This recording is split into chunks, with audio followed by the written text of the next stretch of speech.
বন্দি বিনিময় চুক্তির প্রথম ধাপের তৃতীয় দফায় ৬ ইসরায়েলি জিম্মিকে মুক্তি দেওয়ার কথা জানিয়েছে হামাস।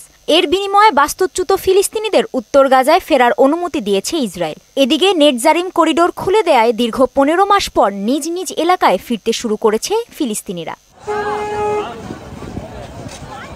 ইসরায়েলের প্রধানমন্ত্রী কার্যালয় থেকে দেয়া এক বিবৃতিতে বলা হয়, উল্লেখিত ৬ জিম্মির মধ্যে ৩ জনকে বৃহস্পতিবার মুক্তি দেয়া হবে, আর বাকি ৩ জনকে মুক্তি দেয়া হবে আগামী শনিবার।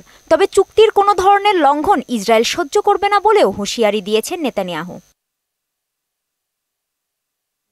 এদিকে যুদ্ধবিরতির পরেও গাজায় দিন দিন বাড়ছে লাশের সংখ্যা। ধ্বংসস্তূপ থেকে আরও ১৪ জনের লাশ উদ্ধার করা হয়েছে। এতে নিহতের সংখ্যা ৪৭,৩০০ ছাড়িয়ে গেছে বলে জানিয়েছে স্বাস্থ্য মন্ত্রণালয়।